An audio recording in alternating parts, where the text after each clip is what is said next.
Oui, oui, je crois que les universités ont raison. Il n'y a pas qu'une communauté internationale, mais vous savez, le langage, c'est une convention. C'est seulement pour se comprendre. Et alors, on utilise ce mot en général, même si le mot n'est pas du tout précis. Mais, dans le cas du Mozambique, c'était une exception assez remarquable, parce que le Mozambique a été un cas dans lequel la communauté internationale a vraiment parlé d'une seule voix. Et c'est ça qui a fait la différence. Évidemment, tout ça n'a pas été le résultat du miracle du bon Dieu, ça a été le résultat d'un travail. Moi, en tant que représentant spécial du secrétaire général des Nations Unies, j'ai tenu des réunions continues avec tous les membres de la communauté diplomatique, utilisons des mots plus précis, à Maputo. Je les ai tenus au courant de ce qui se passait. J'ai donné leur le sentiment qu'ils n'étaient pas des spectateurs passifs, mais qu'ils participaient de ce processus de mise en place des accords de paix. Et on a travaillé ensemble très très bien, surtout les ambassadeurs qui faisaient partie du comité de supervision et contrôle. Donc le comité qui avait le vrai contrôle de tout le processus de mise en place de l'accord de paix. Et avec ces gens, moi je ne prenais aucune initiative qui n'ait pas été concordée à l'avance avec eux. Parce que je ne voulais pas être perçu comme le représentant spécial du secrétaire général des Nations Unies en tant qu'entité abstraite basée à New York, mais le représentant des Nations Unies en tant que Nations Unies, donc en tant que tous les composantes de la communauté, dans ce cas-là, réelle, internationale.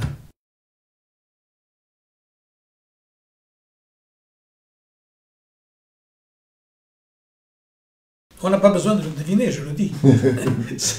Oui, ça a été Kofi Annan avec un argument que je n'ai pas compris. Parce qu'il a dit, pas à moi, il a dit à Moustapha Niasse, by the way. Il a dit à Moustapha avec lequel j'avais discuté la chose et il avait partagé mon point de vue, que la formule mozambicaine n'était plus valable. Quelle était la différence? La formule mozambicaine avait dans la commission les Mozambicains et les représentants du corps diplomatique qui faisait partie de la commission de supervision et contrôle. Donc on avait les deux, et les deux parlaient ensemble, et les Nations Unies qui étaient au milieu faisaient une sorte de médiation pour s'assurer qu'à la fin les deux se comprenaient et arrivaient à des décisions communes. De l'autre côté, le SIAT était seulement, utilisons toujours le mot qui ne vous plaît pas, seulement la communauté internationale. Et donc, le dialogue entre cette communauté internationale qui parlait entre elles et le gouvernement congolais se faisait par presse interposée, personnes interposées, déclarations publiques interposées. Enfin, il n'y avait pas de dialogue direct au sein de la commission. Et ça, moi, j'ai vu tout de suite, tenant compte de l'expérience que j'avais fait au Mozambique, qui ne pouvait pas marcher bien. En effet, on ne peut pas dire que le SIAT était inutile. Le SIAT a été utile, a joué un rôle important, mais pas aussi important qu'il aurait pu jouer si on avait assuré dès le début une présence aussi congolaise à l'intérieur de cette institution.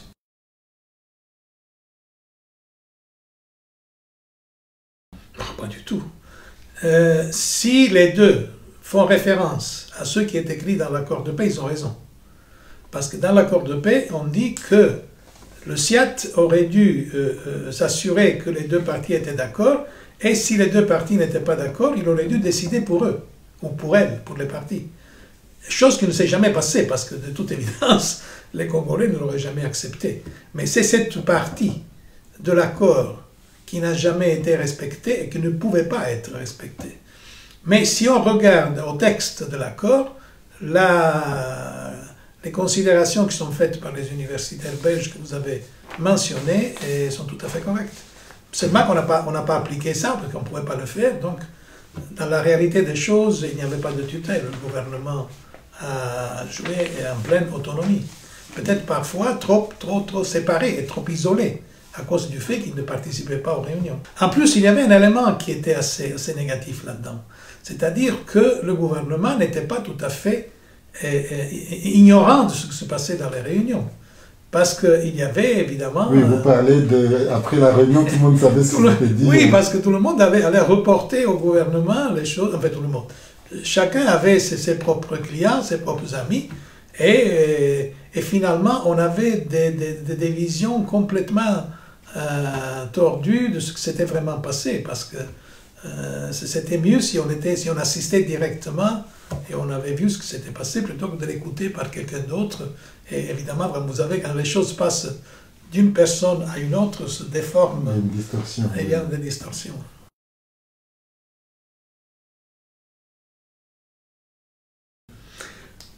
Oui, vous avez tout à fait raison. Donc, quand vous dites qu'il avait fait des choses horribles, vous utilisez quelque chose qu'en anglais on dirait un understatement, c'est-à-dire qu'ils ont fait beaucoup pire que ça.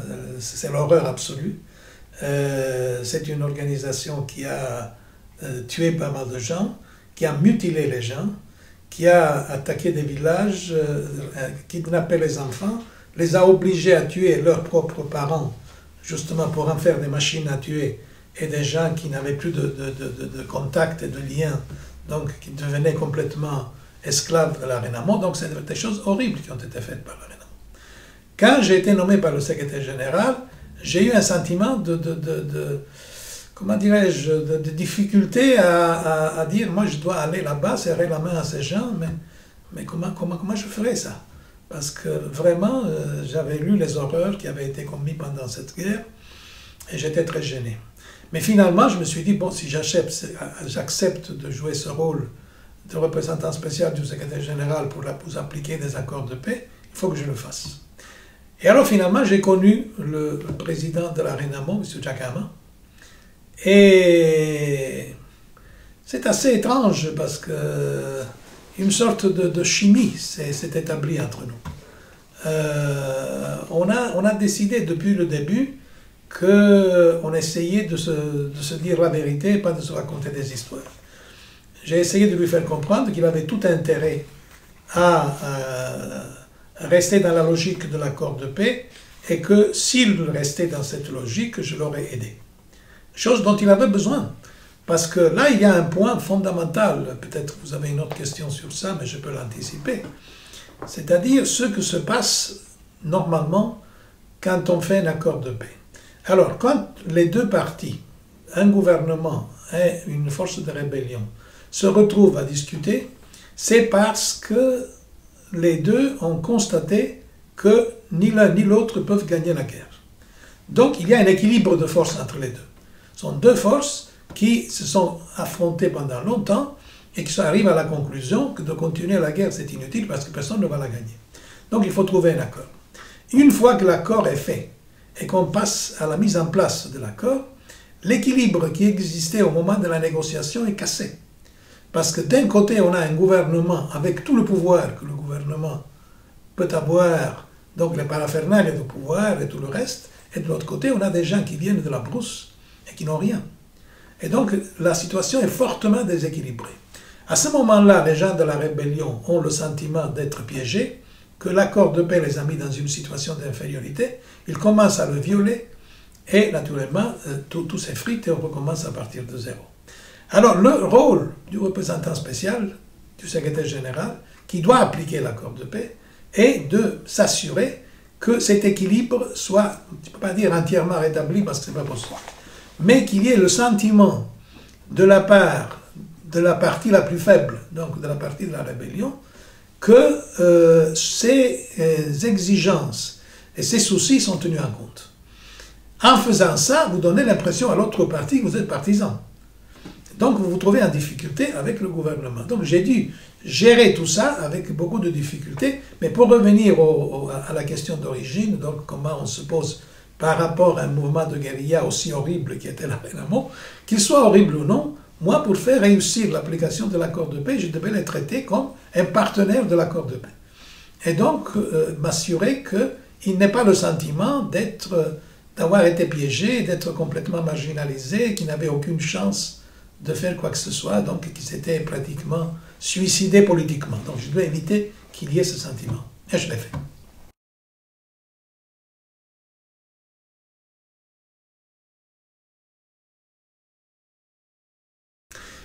Bon, vous voyez, moi j'avais d'abord un avantage, je n'avais jamais fait une mission de maintien de la paix des Nations Unies, donc je n'avais aucune idée de comment fonctionne la machine bureaucratique des Nations Unies dans ce domaine-là. Je connaissais la machine. J'étais déjà à l'intérieur des Nations Unies. J'étais OpenUD, Assistant Administrator OpenUD. Donc, les Nations Unies, je les connaissais, mais je n'avais pas fait des missions de maintien de la paix. Donc, j'ai décidé de l'inventer à partir de zéro sur la base de ce que je croyais être les exigences sur le terrain. Et ça, j'ai pu le faire finalement. J'ai pu le faire grâce au secrétaire général Boutros Ghali, qui m'a donné assez carte blanche. Finalement, j'ai eu des problèmes avec le département des affaires politiques, qui m'a envoyé des instructions que je croyais tout à fait débiles, qui n'avaient aucune réalité, aucun contact avec la réalité du terrain. Et donc j'ai dit tout ça au secrétaire général, qui m'a dit, bon, tu fais rapport à moi. Et je lui ai dit, si je me trompe, si je fais mal, vous me renvoyez, il n'y a pas de problème. Mais moi, je prends mes risques. Pourquoi j'ai été pris à prendre des risques? Vous voyez, le Mozambique, pour moi, ce n'était pas une étape de ma carrière. Je n'avais pas de carrière à faire. C'était une grande opportunité. Et c'était l'opportunité de ma vie. C'était la grande aventure de ma vie. Je n'allais pas la gaspiller pour jouer le petit jeu bureaucratique. Enfin, bureaucrate, vous savez, il se garantit toujours, il s'assure qu'il reçoit des instructions par écrit, comme ça il peut mettre le dossier de côté, et un jour, quand on le reproche, on dit non, moi j'ai obéi à des ordres, voilà le papier, c'est ça. Moi, je n'avais rien de tout ça, j'avais aucun intérêt. Et comme je vous dis, moi j'étais au sommet du système, je ne devais pas faire de carrière, et je voulais absolument réussir cette opération, parce que c'était un défi avec moi-même. Et j'ai décidé de voir sur le terrain ce qui était nécessaire, et de le faire, quelle que soit l'opinion de gens à New York, parce que je crois que c'était tout à fait incohérent d'imaginer, de diriger une mission de maintien de la paix à partir de quelques milliers de kilomètres de distance, quand il y a quelqu'un qui est sur le terrain et qui sait exactement ce dont on a besoin. Mais cela dit, à part les premières difficultés que j'ai eues, parce que finalement les gens à New York n'étaient pas habitués à ce genre d'attitude, quand on a vu aussi que le secrétaire général était de l'avis qu'il fallait que je puisse faire ce que je croyais mieux, je n'ai jamais eu de problème de boycottage réel de la part de mes collègues de New York. Finalement, on a trouvé une façon de travailler ensemble. Et je crois que tout ça a été la condition aussi de la réussite de l'opération.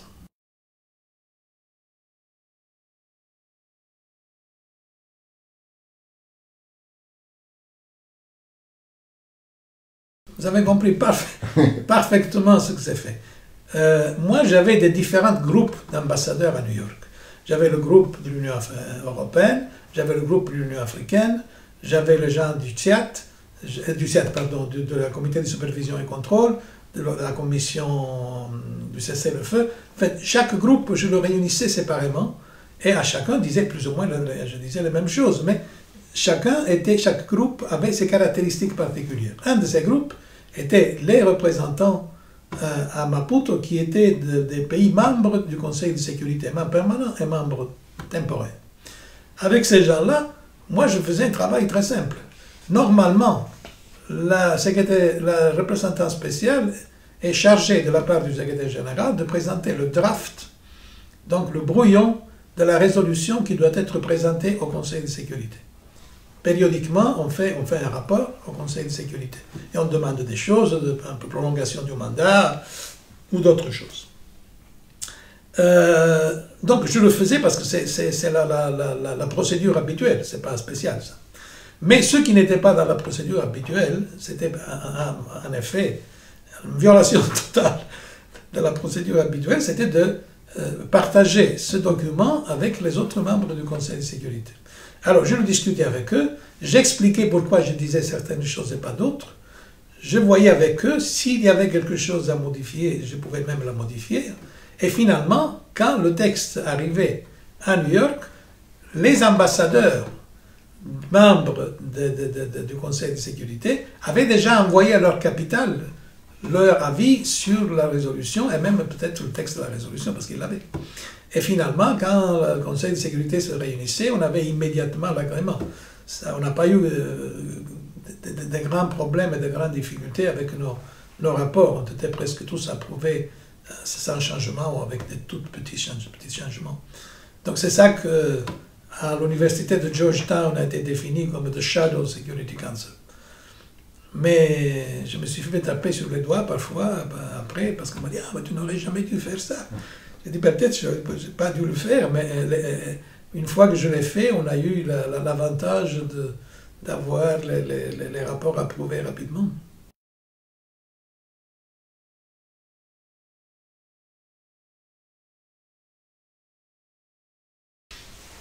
Bon, il n'est pas toujours comme ça, et on le voit, parce qu'il y a pas mal de missions de maintien de la paix qui n'arrivent nulle part. Non, ça c'est vraiment, ça dépend de la personnalité. Moi, j'ai voulu le faire, je ne savais pas le faire autrement. La crise, je ne sais pas à laquelle vous faites référence, peut-être quand j'ai demandé le fameux coup de bluff, quand j'ai demandé aux gens de venir tout de suite à Maputo pour former les commissions. Et oui, ça a été vraiment une opération qui a réussi. C'était risqué parce que si Jacama m'avait répondu non, mon prestige aurait diminué, il n'y a pas de doute sur ça. Mais si on ne prend pas de risque, on ne va nulle part.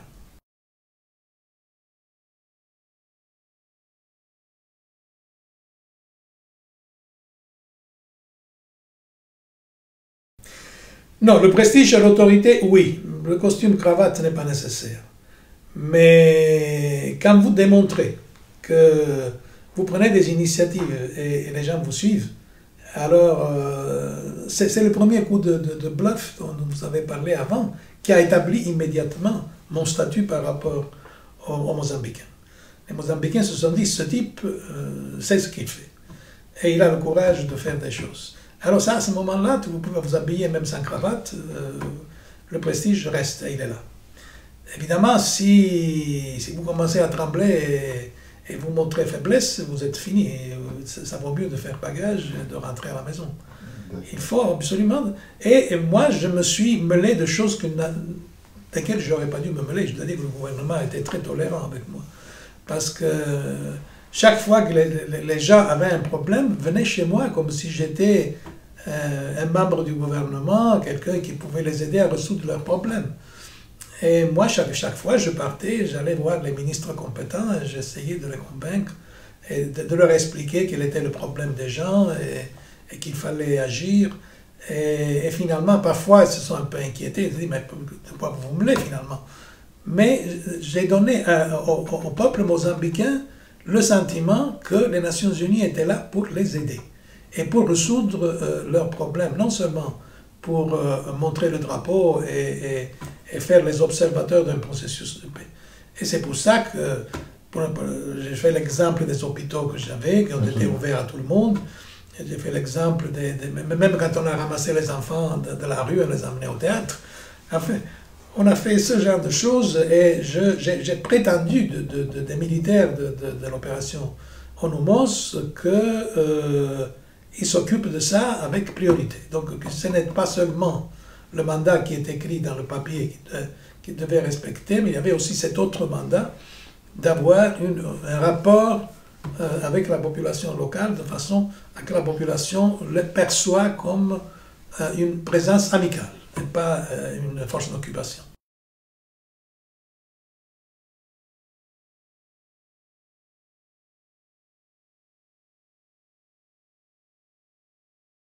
Bon, je crois d'abord qu'il faut se rendre compte que mon rôle en tant que représentant spécial du secrétaire général des Nations Unies au Mozambique était très différent que mon rôle comme représentant de l'Union européenne.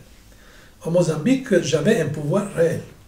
J'avais une mission de, je crois, 7000 personnes, avec des bataillons d'infanterie, avec tout un truc, et j'avais un rôle prévu par l'accord de paix. Donc, je présidais la commission de supervision et contrôle, que selon l'accord de paix, était le document fondamental du Mozambique qui prévalait sur tout, y compris la Constitution. Évidemment, seulement dans les matières qui faisaient référence à l'application de l'accord de paix. Donc, j'avais vraiment un pouvoir, j'étais facilitateur, médiateur, j'essayais de trouver des solutions. Dans le cas de l'Union européenne, j'étais tout simplement quelqu'un qui appuyait d'autres. Donc, je suis parti au Burundi en appuyant le président Nyerere. qui était le vrai facilitateur, après Mandela. Dans le cas du Congo et du Rwanda et de l'Ouganda, c'était autre chose. Donc, je n'avais pas vraiment un rôle de médiateur. Mais je travaillais avec, je rencontrais tout le monde, donc les présidents que vous avez mentionnés, Kagame, Museveni, le vieux Kabila après le jeune Kabila, et chaque fois, j'essayais de raisonner avec eux, pour dire, bon, écoutez, vous êtes dans cette situation, qu'est-ce qu'il faut faire? Par exemple, avec le vieux Kabila, je lui disais clairement, écoutez, il faut être réaliste. Vous avez une armée qui ne tient pas le coup. Donc, chaque fois que vous la faites bouger, vous perdez.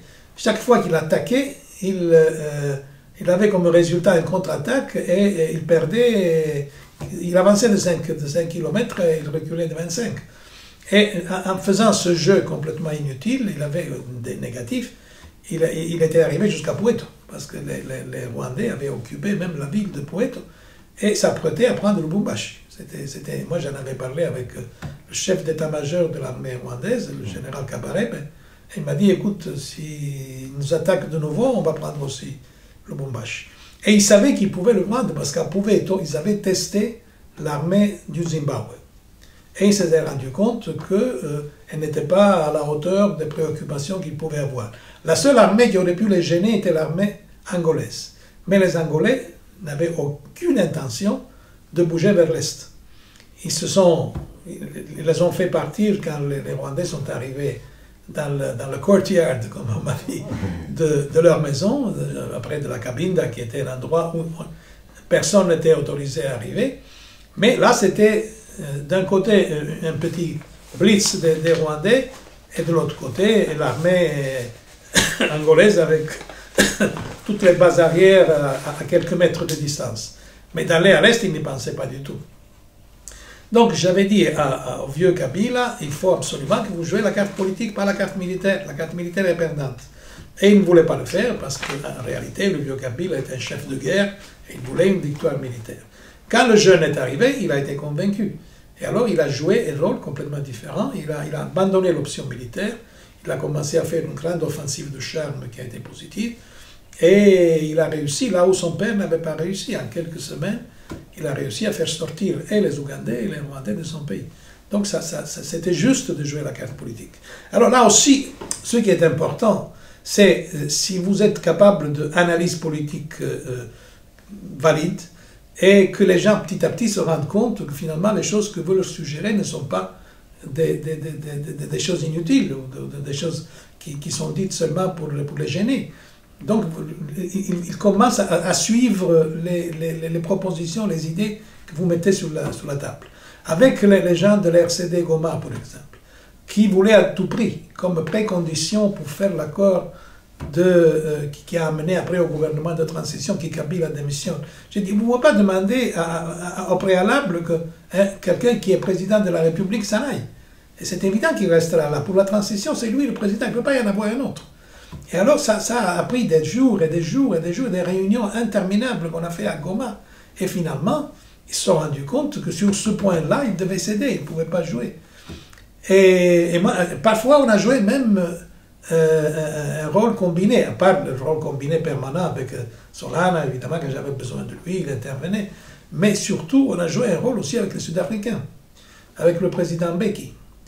Et à un certain moment, le vice-président de l'RCD, Azarias Rubera, il a quitté le Congo, enfin Kinshasa, il est parti à Goma, et il a fait une déclaration fracassante qu'il se retirait du processus. J'ai dû courir en catastrophe, je raconte les conditions dans le reste. Oui. Je suis allé en catastrophe et lui parler, et là, j'ai dû lui démontrer une chose aussi importante, qu'il avait raison à dire que le processus de paix traînait et qu'il fallait absolument l'accélérer, mais qu'il ne pouvait pas le faire à partir de Goma, parce qu'il donnait l'impression qu'il y avait une double capitale, donc il était prêt à la sécession. Il devait rentrer en toute vitesse à Kinshasa, et là, faire valoir ses raisons, et nous, moi je l'aurais appuyé, parce que je croyais que les points de fond qu'il soulevait étaient corrects. Et naturellement, j'étais aussi déjà en communication avec les Sud-Africains, Et dès que lui il est arrivé à Kinshasa, Mbeki est arrivé aussi à Kinshasa, il a mis ensemble les différentes vice-présidents avec le président et la crise a été réglée. Donc nous avons contribué, comme Union européenne, moi personnellement, et comme représentant de l'Union européenne, à résoudre des crises et à faire avancer le processus et éventuellement à convaincre les uns et les autres de solutions qui étaient possibles pour les différentes parties, qui pouvaient être acceptées par tout le monde, de voir quel était ce qui était faisable. Naturellement, parfois le possible, il fallait le créer, l'inventer. Mais on l'a fait.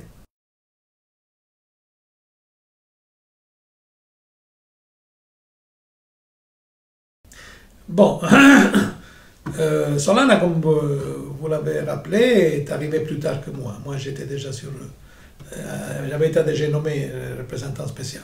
Solana a été le ministre des Affaires étrangères de l'Europe, enfin, même si ce n'était pas son rôle formel, mais dans la substance, il s'occupait de tout. Et surtout, il ne connaissait pas du tout l'Afrique. Il n'avait jamais été en Afrique avant d'arriver à ce poste. Mais la première fois qu'il est allé, il a eu intérêt pour ça. Et chaque fois que j'ai eu besoin de lui, il était toujours prêt à intervenir. Donc il a joué un rôle assez important. Et finalement, nous avons collaboré assez bien. Mais au tout début, lui aussi, il était dans la condition de devoir inventer son rôle. Parce qu'il était ministre des Affaires étrangères de l'Europe sans être ministre des Affaires étrangères de l'Europe. Donc c'était pas facile. Moi aussi, je devais inventer un rôle parce que personne ne savait qu'est-ce que c'était ce représentant spécial. En ce qui concerne Louis Michel, la chose est différente. Louis Michel était ministre des Affaires étrangères de Belgique. La Belgique, surtout au Congo, a des intérêts particuliers. Et tout ce qui concerne le Congo, dans la presse bruxelloise et belge en général, on pourrait même la mettre dans la politique domestique plutôt que dans la politique étrangère. Absolument. C'est très impliqué. Louis Michel, c'est un type absolument remarquable. Vous avez vu que nous avons un rapport très fraternel. On a constaté tout de suite qu'on avait une lecture de la situation qui était presque identique et que donc on pouvait se soutenir mutuellement. Moi, j'avais beaucoup plus besoin de lui, de son aide, parce qu'étant ministre des Affaires étrangères d'un pays fondamental dans la région, il avait évidemment beaucoup de pouvoir et son pouvoir pouvait m'aider, ce qui s'est passé régulièrement.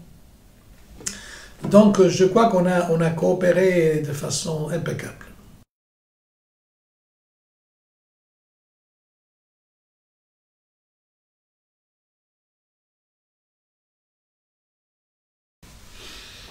Oui, c'est exact. Ils sont toujours là, ils sont beaucoup affaiblis, comme vous le dites, mais le vrai problème, ce n'est pas l'FDLR. Le vrai problème, c'est l'armée congolaise.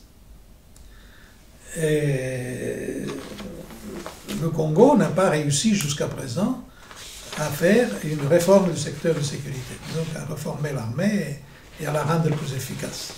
Un pays qui n'a pas d'armée est dans une situation d'extrême difficulté.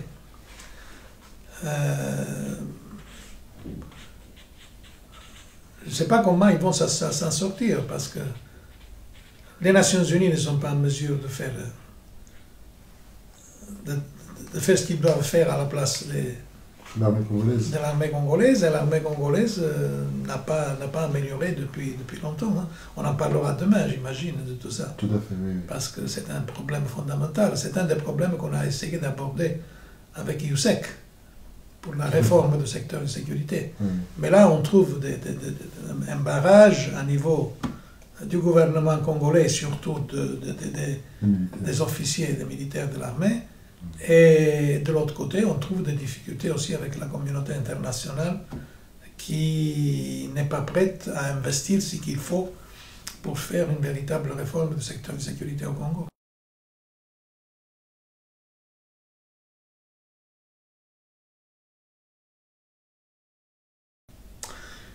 Oui, les deux choses sont complètement différentes. Et surtout, au Mozambique, il y a eu cette décision du président Chissano à l'époque, que je trouve assez courageuse. Il s'est rendu compte que la paix était essentielle et qu'il fallait donner priorité à la paix. Et il a décidé de passer cette amnistie qui n'a pas vraiment été critiquée parce que les gens n'ont pas réagi trop négativement à cette idée. Mais il a fait circuler l'idée, et son slogan était We forgive but we do not forget. Nous pardonnons mais nous n'oublions pas. Et finalement, moi j'ai vu que cette idée de la culture du pardon était profondément enracinée dans l'esprit, dans l'âme et dans le cœur des Mozambicains. C'était vraiment absolument remarquable. Moi, j'ai eu une peur bleue quand la première délégation de la Renamo a débarqué à Maputo, que les gens qui avaient souffert des horreurs à cause de la Renamo, qui avaient eu des parents tués, mutilés, kidnappés, et ainsi de suite, auraient immédiatement pris l'opportunité de cette présence pour se venger. Il n'y a rien eu. Ces gens, on ne les a jamais dérangés. Et les gens on les a même bien accueillis parce que leur présence signifiait que la guerre s'est terminée. Enfin, c'était la fin d'un cauchemar. Et je raconte des épisodes qui se sont produits là, qui sont très intéressants et qui démontrent cette énorme culture de pardon. Dans le cas des Grands Lacs, le vrai problème était le Rwanda. Mais au Rwanda, il n'y avait pas eu une guerre civile. Au Rwanda, il y a eu un génocide. Un génocide, c'est quelque chose de très différent. Alors, quand vous avez un groupe ethnique qui essaye d'éliminer physiquement un autre groupe ethnique avec la violence avec laquelle le génocide s'est passé au Rwanda, alors vous avez vraiment des difficultés. Ce n'est plus la même chose qu'un affrontement, des massacres mutuels. On a essayé de faire passer ça pour un double génocide, les uns se sont entretués, blablabla, c'est pas ça. Il y a eu des gens qui ont planifié délibérément de se débarrasser de tout un groupe ethnique, femmes, enfants, adultes. Enfin, c'était l'horreur absolue. Et alors, dans ce cas-là, l'idée de dire on pardonne, on s'assied à une table, on commence à négocier, n'avait pas de logique. Moi, je m'en suis rendu compte immédiatement. Quand Boutros, qui, nonobstant sa grande finesse politique, avait eu cette idée aussi de dire il faut les mettre autour d'une table maintenant et trouver une solution, parce qu'il le voyait comme toutes les guerres, qu'à la fin on arrête, on dit bon maintenant on ne gagne pas, on va trouver un accord. Et il m'a donné ce mandat, il m'a dit tu vas chez Kagame et tu vas lui dire que nous attendons que finalement il accepte de s'asseoir à une table avec les autres. Et quand j'ai vu le Rwanda, j'ai visité les sites du génocide, j'ai parlé avec les dirigeants du nouveau gouvernement rwandais, je me suis dit, ça n'a pas de sens. Pas du tout. Et je suis rentré à New York, j'ai dit, monsieur le secrétaire général, oubliez-le, c'est pas ça. Il faudra tout à fait autre chose. Mais finalement, on a trouvé, parce que de se trouver avec des milliers et des milliers de gens dans des prisons entassés comme des animaux, c'était horrible là aussi. Et d'être dans cette situation et de trouver des mécanismes qui permettent de sortir de ce gigantesque piège, parce que là, la grande méchanceté des gens qui ont fait le génocide, à part tout le reste, était d'impliquer tout le monde dans le génocide, sur la base du principe que si tout le monde est coupable, personne n'est coupable. Donc ils se sont cachés derrière la masse. Et donc c'était ingérable, ce truc-là. Et finalement, on en a parlé, moi j'en ai parlé avec Kagame à plusieurs reprises. Je lui ai raconté des épisodes de comment j'avais appliqué au Mozambique des systèmes de culture traditionnelle plutôt que des trucs venant d'Occident. Un jour, j'ai entendu parler de cette histoire de la gachacha, donc de ces tribunaux de culture traditionnelle qui n'étaient pas faits pour les crimes de sang, donc on a dû les adapter. Mais avec ce système, finalement, on a géré ce truc-là. Je crois qu'on est à la fin de ce processus maintenant. Les prisons sont moins affolées qu'ils ne l'étaient avant. je pense que dans quelques années, tout ce problème sera fini. Il n'y aura plus de gens en prison qui sont accusés d'avoir commis des crimes pendant le génocide. Je crois que ça a été une façon de combiner la fin de la culture de l'impunité avec un début de culture du pardon. Mais ce n'est pas vraiment que les gens ont pardonné, parce que c'est difficile de pardonner dans ce cas-là.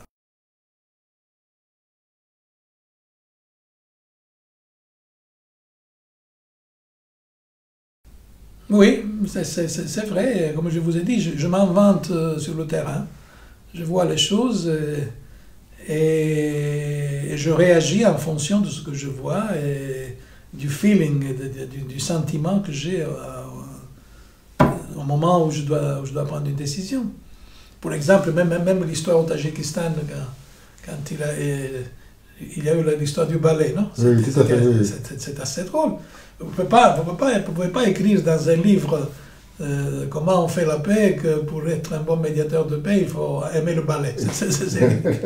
Mais je suis tombé par hasard parce que le problème était d'établir. Moi, je voulais tout simplement établir une atmosphère un peu moins tendue en disant « Ah, moi, je vais aller à Moscou, mais c'est seulement pour aller voir le ballet. » Mais je ne pouvais pas imaginer que le type qui était devant moi était un fanatique du ballet et que le danseur dont je parlais était un Tadjik. Et donc le type était tellement excité et finalement j'ai eu ce que je voulais.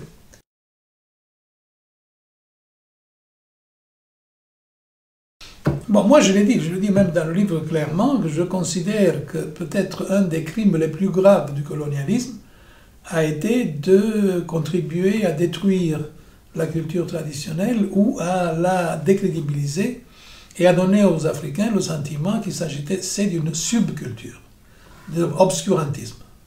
Et c'est ce que mon interlocuteur m'a dit, vous nous aurez pris pour des obscurantistes. Et je lui ai dit non, pas du tout, pas du tout. Et je crois qu'il faut absolument remettre en marche tout ça. Il faut que les gens aient l'orgueil et la fierté de leur propre culture. Tout en plus que dans leur culture, il y a des instruments qui leur permettent de résoudre leurs crises. Et qu'on ne va pas les résoudre en empruntant la culture du monde occidental. Et l'autre exemple que je fais, c'est l'exemple des enfants soldats. Donc, les enfants soldats au Mozambique qui avaient été kidnappés par la Renamo, qui avaient tué leurs propres parents, ils ne voulaient pas rentrer dans leur village. Et les gens du village n'étaient pas tellement enthousiastes à les recevoir. Donc, il y avait des complexes de culpabilité et des complexes de refus d'un côté et de l'autre. On a discuté pendant des heures à la commission de supervision et contrôle s'il fallait leur faire de la psychanalyse, si c'était mieux la psychanalyse freudienne ou jungienne, enfin tout un truc très compliqué. Finalement, moi, au début de ma mission, j'avais recruté une anthropologue brésilienne, mais qui vivait au Brésil depuis longtemps, qui s'appelle Irae Lundin Batista. Et elle m'a dit, mais écoute, pourquoi vous perdez du temps à discuter de ça? Pourquoi vous ne faites pas des cérémonies de purification? J'ai dit, cérémonie de purification, qu'est-ce que c'est ça? Elle m'a expliqué plus ou moins de quoi il s'agissait. Et alors, moi j'ai proposé de faire ça. J'ai dit aux Mozambicains, débrouillez-vous, faites-les. Et avec ça, ces gens ont été réintégrés immédiatement dans leur village, il n'y a pas eu de problème. Donc la culture traditionnelle africaine avait en soi un mécanisme qui permettait de résoudre le problème, qui n'aurait pas pu être résolu avec une autre culture, qui n'a rien à voir avec eux.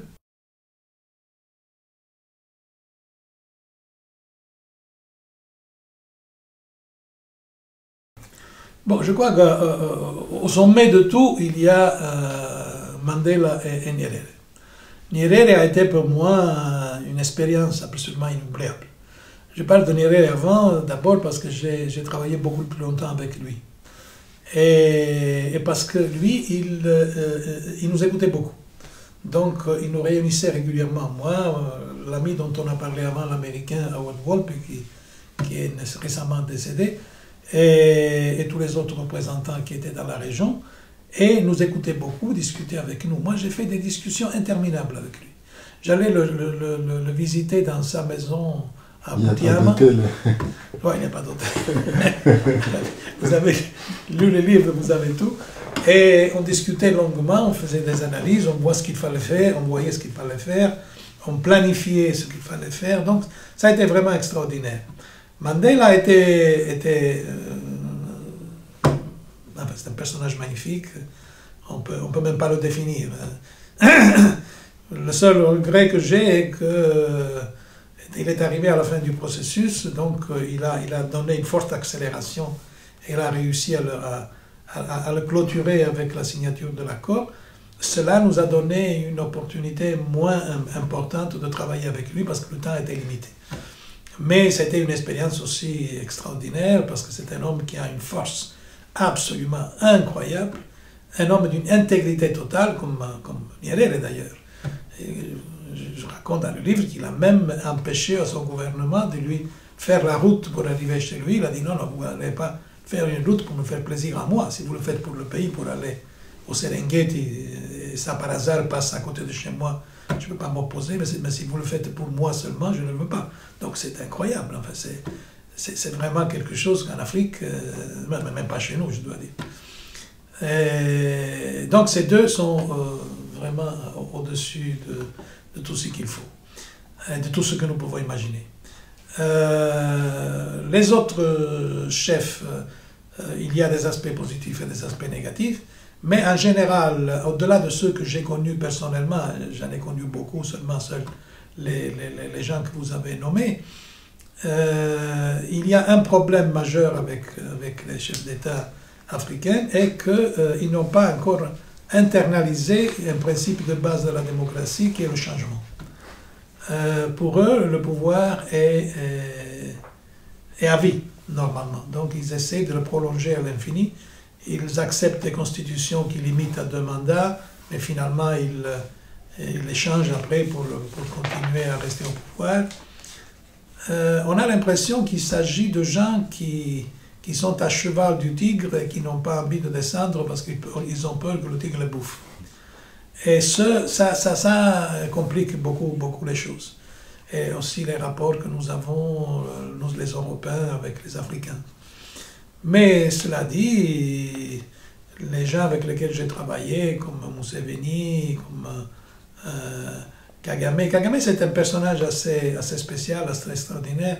Moi, je trouve que le Rwanda est un pays qui, du point de vue de la démocratie, comme nous le considérons, on peut faire toutes les critiques qu'on veut, parce que ce n'est pas le parti démocratique à l'occidental, mais c'est en même temps un pays dans lequel on a subi cette horreur du génocide et que ces choses laissent des traces profondes et qu'il faudra beaucoup de temps pour qu'elles soient absorbées. Donc c'est ce que j'appelle une sorte de démocratie protégée ou protectorat démocratique. Mais du point de vue de la gestion du pays, c'est un pays très bien géré, c'est un pays où il y a un niveau de corruption extrêmement bas, qui est incomparable par rapport aux autres pays africains, et il y a un respect du genre qui est remarquable. On a dans le Parlement rwandais plus de femmes que dans le Parlement norvégien ou suédois. Donc vraiment, c'est un pays qui représente sous beaucoup d'aspects un exemple.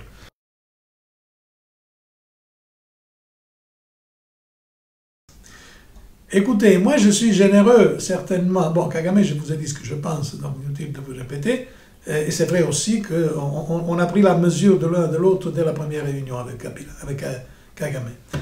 Kabila, je crois, est un soulagement pour moi après son père. Parce que je crois que le père n'avait aucun sens de l'État. Et il avait un talent spécial pour déplaire à tout le monde, pour embêter tout le monde. Enfin, et il faisait des erreurs un après l'autre. Quand ce jeune homme est arrivé, très timide au début, il a quand même joué un rôle assez remarquable, parce que personne n'y croyait. Donc c'est quelqu'un qui a su renverser entièrement la politique de son père, en donnant l'impression de rester dans la continuité, ce qui n'était pas vrai du tout, c'était l'opposé. Je vous ai dit, c'était l'option politique contre l'option militaire. Il a réussi à sortir les Rwandais et les Ougandais de son pays sans tirer un seul coup. Pour quelqu'un qui venait de rien, qui était un jeune homme récupéré à la fin parce que les soi-disant poids lourds n'avaient pas réussi à se mettre d'accord sur qui devait succéder au vieux Kabila. Donc on avait choisi ce petit homme, ce petit jeune homme qui devait tenir la place chaude pour quelque temps et après la passer à quelqu'un d'autre. Donc finalement, il a réussi à rester. Donc cela dit, il n'est pas de la taille ni de Mandela, ni de Nyerere, ni même pas d'autres, je dois dire. Mais dans la relativité des choses, moi j'ai eu l'impression que finalement il avait joué un rôle assez important. Et il nous a écouté beaucoup. Il nous a écouté beaucoup jusqu'au premier tour des élections. Après, quand il a réalisé qu'il n'était pas passé au premier tour, et je ne sais pas pourquoi il croyait que c'était tellement important de passer au premier tour, ça c'était aussi un réflexe de culture africaine. Donc on doit démontrer, pas d'être vraiment démocratique, mais d'être puissant, enfin, d'avoir la force. Et je lui ai dit que c'était bien comporté et que tout ça a été apprécié par la communauté internationale. Il m'a donné l'impression qu'il n'avait pas besoin d'un certificat de bonne conduite, mais d'un certificat de force. C'est-à-dire, moi, je n'ai pas montré ma force, je n'étais pas élu au premier tour. Donc il a vécu ce premier tour des élections comme une défaite. Tandis qu'il a été voté, il était en large majorité, et c'était tout à fait évident qu'il aurait gagné au deuxième. Donc jusqu'à ce moment-là, il nous a écouté beaucoup. On lui a, dans ce jeu que je faisais, que je vous ai décrit, de parler avec les uns et les autres, donner des suggestions, moi j'avais le sentiment que les suggestions étaient assez souvent acceptées et suivies, d'ailleurs étaient renforcées après par d'autres, parce que moi je disais une chose, lui Michel lui disait la même chose, quelqu'un d'autre je lui disais la même chose, donc finalement petit à petit on l'a fait marcher dans la bonne direction. Après, au moment où il a été élu, il a dit, moi maintenant je suis légitime, je suis élu par mon peuple, je fais ce que je veux, je n'ai plus besoin de vous pour me faire légitimer. Et c'est à partir de là que les rapports n'ont pas plus été les mêmes, mais de toute façon moi je n'y suis pour rien parce que à ce moment-là je suis parti. Donc. Mais j'ai vu que mon successeur n'a pas eu le même type de rapport que j'avais eu avec lui, et ce n'est pas pour sa faute, c'est parce que l'attitude de Kabila a changé. Donc, mon jugement positif s'arrête au mois de mars 2007.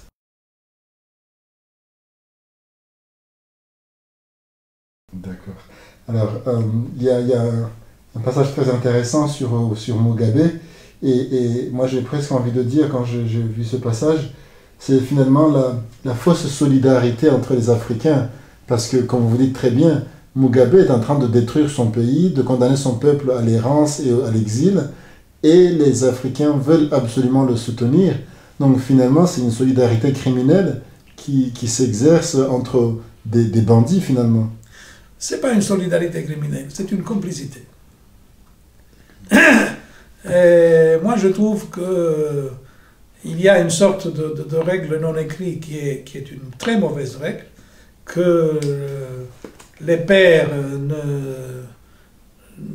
ne se gênent pas mutuellement, et donc on préfère considérer qu'il faut protéger un autre président plutôt que son peuple. Et ça, c'est pas bien du tout. D'accord. Et je le dis clairement. Oui, là c'est sans ambiguïté, mais... Je ne mâche pas mes mots. C'est plutôt de l'autre côté les Africains qui continuent, quand il y a des sanctions, quand on parlait des sanctions économiques, et tous ces problèmes qu'il faut qu'ils serrent les rangs finalement à chaque fois qu'on essaie de montrer quelqu'un qui se comporte de façon... Oui. D'accord.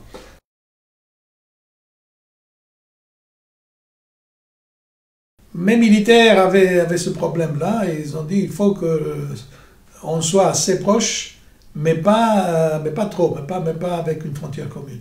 Ça, c'était un point qui avait été soulevé. Moi, je ne peux pas vous dire exactement.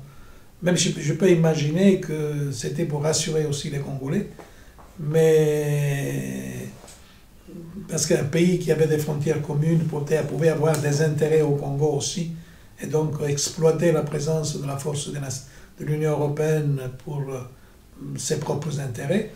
Donc on a préféré la mettre un peu plus loin, mais pas trop loin, en fait, dans un pays qui pouvait nous permettre de les récupérer assez rapidement.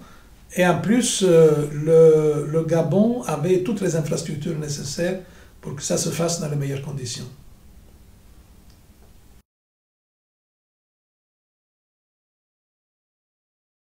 Pas du tout. Pas du tout. Pour les convaincre, on a dû faire des miracles. Et je dois dire que le mérite principal, le crédit principal pour avoir convaincu les Allemands est du président Chirac. Le président Chirac voulait absolument cette mission, voulait que ça se fasse. La France ne pouvait pas en assumer le leadership parce qu'elle avait déjà fait Artemis, ne pouvait pas faire aussi au fort. Il n'y avait que 3 pays qui avaient la capacité de jouer ce rôle de pays cadre. C'était l'Allemagne, le Royaume-Uni et la France. Donc la France exclue. Le Royaume-Uni était trop impliqué en Irak et ailleurs dans d'autres opérations. Et donc le seul qui pouvait le faire était l'Allemagne. Le chancelier, Mme Merkel, n'en voulait pas du tout. Le représentant de l'Allemagne au comité politique et sécurité de l'Union européenne, quand on a soulevé cette question, a dit « On my dead body ». Vous passerez sur mon cadavre, mais ça ne se fera jamais. Et c'est grâce d'abord à la forte intervention du président Chirac qui a réussi à convaincre Mme Merkel. C'est grâce aussi à Solana qui est parti à Berlin et a fait sa partie du travail. Et moi aussi j'ai fait une partie du travail parce que j'ai été à Berlin, j'ai été écouté par le Bundestag, la Commission des Affaires étrangères. J'ai fait une conférence à laquelle a assisté le général Virek, qui était déjà le candidat à diriger la force si par hasard l'Allemagne aurait accepté. Il m'a amené aussi à Potsdam pour parler à ses officiers. Et finalement, l'effort conjoint, mais la partie décisive a été le rôle du président Chirac, a convaincu les Allemands qui ont posé des conditions très très rigides. Surtout le exit strategy. La voie de sortie qui devait être blindée absolument avec une date butoir pour terminer la mission. Erreur terrible parce qu'on a risqué beaucoup avec ça. Heureusement, on a réussi à éviter le pire car on a réussi à convaincre Bemba à accepter le résultat des élections. Mais si Bemba avait refusé, on aurait eu vraiment des problèmes de devoir plier bagages et rentrer au moment où on avait le plus besoin de cette opération sur le terrain. Et donc ça on n'aurait jamais dû le faire, mais finalement, ça a marché. Mais de dire que les Allemands ont fait un calcul quelconque sur cette histoire, absolument exclu.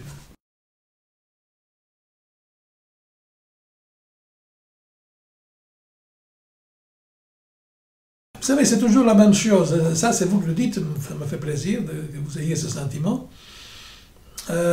Mais si ça réussit vraiment, c'est aussi une question de chimie. Quand on arrive à communiquer avec les autres et à donner le sentiment d'un dialogue constructif et réel, je crois qu'on peut réussir.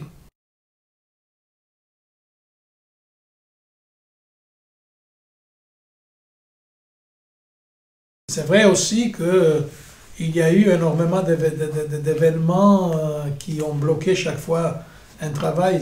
On était presque arrivé à faire des élections quand il y avait encore Mobutu président et Kengo Premier ministre. Et finalement, il y a eu la crise de l'Est du Congo avec le problème de Banyamulenge et tout le travail qu'on avait fait s'est effrité, on est revenu au point de départ. Après, on a dû recommencer avec Laurent Désiré Kabila qui n'avait aucune intention de faire un dialogue inter-congolais ou inter-quoi, n'en voulait pas du tout. Il a trouvé la façon de le bloquer en contestant le pauvre président Mazire, qui n'y était pour rien, le pauvre, parce que d'ailleurs il n'avait rien contre Mazire personnellement. Il l'utilisait seulement pour essayer de bloquer le processus. Et finalement, on a pu le reprendre quand Joseph Kabila est arrivé. Voilà pourquoi, entre autres choses, mon jugement sur le rôle de Joseph Kabila n'a pas été du tout négatif, au contraire.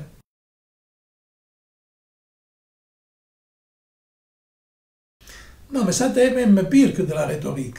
Ça a été un prétexte utilisé pour qu'on puisse se débarrasser des crises africaines. Le problème a été que moi j'ai eu une chance gigantesque à faire le Mozambique avant qu'il y ait les grandes tragédies, donc le Rwanda, l'Angola et la Somalie. Et à partir de ce moment, de gérer une crise africaine devenait beaucoup plus difficile. parce que la crédibilité des Nations Unies, et surtout des troupes des Nations Unies, était tombée à des niveaux très très très bas. Et moi j'étais là, j'étais à New York, j'ai vécu toute la phase dans laquelle on a décidé que les Nations Unies n'étaient pas équipées pour gérer des crises dans lesquelles il fallait du peace enforcement plutôt que du peacekeeping, et que donc les crises africaines étaient ingérables pour les Nations Unies et qu'il fallait que les Africains s'en occupent eux-mêmes. Et alors là, évidemment, pour essayer d'adoucir la pilule, on a sorti tous les slogans les plus beaux possibles et imaginables. African Ownership, African Solution to the African Problem, un peu toutes ces belles choses-là. Mais la vérité est que pourquoi les Nations Unies n'arrivaient pas à faire ces opérations? Parce que la communauté internationale, entre guillemets toujours, ne donnait pas les moyens nécessaires. Les missions de maintien de la paix n'étaient pas suffisamment équipées pour pouvoir faire le travail qu'il fallait faire, ni en termes d'effectifs, ni en termes d'équipement. Donc, l'idée de le donner aux Africains, si après on ne donnait pas les moyens, à quoi ça servait? Bon, évidemment, l'Union africaine avait un avantage par rapport aux Nations Unies, était moins bureaucratique, donc pouvait réagir un peu plus rapidement. Mais n'avait pas les moyens, n'avait pas l'expérience, n'avait rien du tout.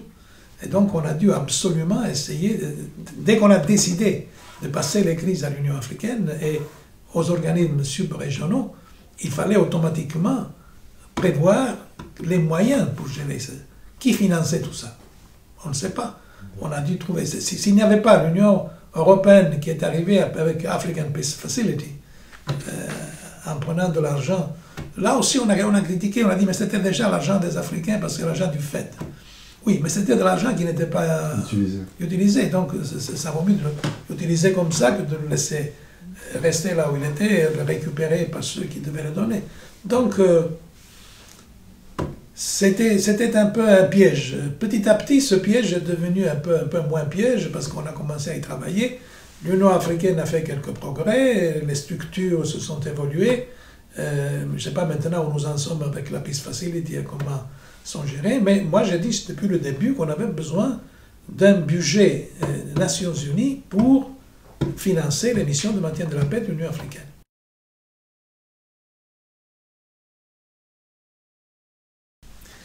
Oui, dans l'armée, vous voyez ce qui se passait. La Banque centrale sortait l'argent pour payer les salaires de tous les militaires réels et fictifs. Et il y avait au moins 200 000 qui n'existaient pas. Finalement, cet argent était envoyé au chef d'état-major général, enveloppe. Le chef d'état-major général faisait ce qu'il voulait, il passait l'enveloppe au chef d'état-major de la force de l'armée de l'air, de l'armée de terre et de l'armée navale. Là. Chacun prenait sa partie. Et cette enveloppe passait de l'un à l'autre. Quand elle arrivait aux soldats, il n'y avait plus d'argent. C'était terminé. Donc non seulement les morts étaient payés, ils étaient les seuls, comme je dis, qui étaient payés, mais l'argent des vivants disparaissait aussi. Donc il n'y en avait pas. Alors on a fait quoi? On a demandé à IUSEC de s'occuper en premier lieu de cette histoire-là. Donc de modifier le système de paiement des salaires. Ils ont immédiatement travaillé sur ça, ils ont travaillé un plan qui était très, très bien, qui a été adopté, mais maintenant il fallait le mettre en place. Pour le mettre en place, il fallait aussi que l'Union européenne puisse envoyer dans chaque brigade intégrée qui a appliqué le nouveau système de paiement des salaires, 2 officiers de l'Union européenne qui puissent vérifier que les choses se fassent correctement, et qui puissent aussi expliquer comment il fallait le faire. Et la chaîne administrative était complètement détachée de la chaîne de commandement. Et donc d'abord, il y a eu des résistances énormes de la part des militaires, vous pouvez l'imaginer, ceux qui profitaient de l'ancien système ne voulaient pas le changer. Et de l'autre côté, l'Union européenne n'a pas vraiment donné assez de militaires. On avait même demandé des gens à la retraite, ça aurait été très bien, des gens qui avaient travaillé dans l'administration des armées européennes pouvaient jouer ce rôle, pas du tout. Et donc on a eu beaucoup moins de monde qu'on aurait dû avoir. Et même avec les Nations Unies, on a eu des problèmes. Parce que pour pouvoir détacher ces gens, il fallait d'abord avoir des moyens de transport que seules les Nations Unies pouvaient avoir. Et d'autre côté, on avait besoin aussi de mesures de sécurité. qu'aussi les Nations Unies auraient dû donner. Et là, on a eu des résistances. Et là, vraiment, c'est vraiment la bureaucratie qui a joué, parce que dans ce genre de choses, on rentrait dans le système d'administration qui est un terrain aux Nations Unies extrêmement flou.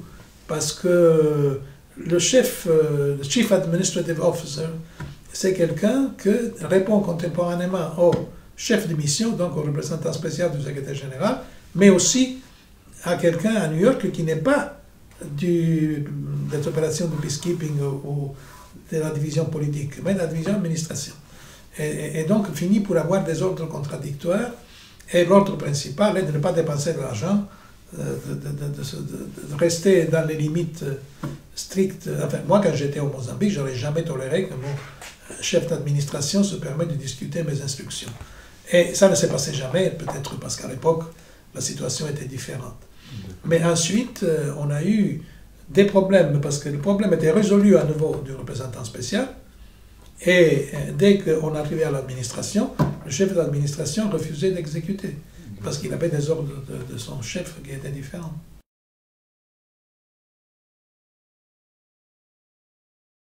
La Banque mondiale a été choisie, je ne sais pas pour qui, probablement parce qu'elle avait déjà beaucoup d'argent qui avait été donné par les donateurs pour cet objectif, considérant que la Banque mondiale était plus efficace que d'autres organisations internationales. Donc finalement, a été choisie comme chef de file pour ce programme de démobilisation, désarmement, démobilisation et réintégration. Et malheureusement, les règles et les procédures de la Banque mondiale étaient tout à fait incompatibles avec ce système. Parce qu'une organisation qui devait s'occuper de désarmement, démobilisation et réintégration, d'abord ne pouvait pas approcher des soldats armés. Donc les soldats, avant que la Banque mondiale les touche physiquement, devaient être désarmés. Donc toute cette partie, la Banque mondiale ne pouvait pas la faire. Il fallait trouver quelqu'un d'autre qui la fasse. Deuxièmement, ces gens ne pouvaient pas rentrer dans les centres de cantonnement qu'on avait prévus avec les armes, parce qu'en principe, nous, on les faisait arriver avec les armes au Mozambique, et là, on les désarmait. On mettait les armes en sécurité, et les gens restaient dans le camp.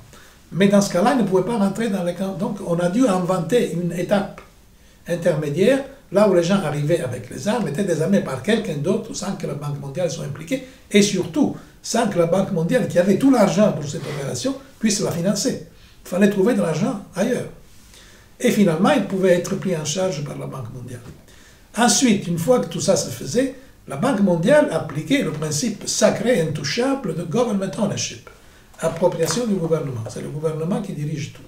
Appropriation du gouvernement signifiait appropriation de la part de l'armée. Donc l'armée, la seule chose que l'armée ne voulait pas était la réforme du secteur de sécurité. Mais le DDR, désarmement, démobilisation, réintégration, était préalable au secteur à la réforme du secteur de sécurité, parce que seulement les militaires qui avaient été choisis pour aller dans l'armée pouvaient rejoindre après les centres de brassage, donc de formation. Mais si on n'avait pas ces militaires, on ne pouvait pas faire fonctionner les centres de brassage. Le système de blocage idéal était à niveau du DDR. Et étant donné que la Banque mondiale demandait aux Congolais, donc à l'armée congolaise, de gérer cette opération, l'armée congolaise préparait tous les projets et les faisait délibérément de façon à que la Banque mondiale ne puisse pas les accepter, parce qu'ils n'étaient pas conformes aux règles. Donc la Banque mondiale expliquait, non, non, c'est pas comme ça qu'il faut faire, c'est autrement. Ah oui, oui, très bien. Il repartait, il refaisait les mêmes erreurs, même plus graves. Parce qu'il ne voulait pas résoudre le problème, il voulait le laisser là. Donc on est resté bloqué pendant des mois et des mois et des mois sans rien faire. Le temps qui a pris tout ça est scandaleux. Je pense qu'au Mozambique, sans déranger la Banque mondiale, on a démobilisé 90 000 personnes en quelques mois et qu'il y a eu des années sans que rien ne se passe au Congo, vous vous rendez compte que ce n'était pas du tout. Je crois qu'on aurait dû, et je le dis clairement, je crois que ceux qui finançaient ce projet, qui coûtait très cher d'ailleurs, auraient dû demander à la Banque mondiale, mettre la Banque mondiale devant une alternative. Moi, je ne dis pas que la Banque mondiale est incompétente. La Banque mondiale sait faire très bien son métier, mais son métier n'est pas de démobiliser des gens. Alors, soit la Banque mondiale faisait un set de règles et procédures ad hoc pour cette opération, différentes que ces procédures habituelles, soit elles disent, moi je ne peux pas le faire, ce n'est pas mon métier, choisissez quelqu'un d'autre. Mais de s'obstiner à le faire en appliquant ces règles, ça a été un gaspillage de temps, d'argent et de vie humaine, parce que cette armée, qui n'était pas réformée et qui n'est pas encore aujourd'hui réformée, continue à faire des ravages.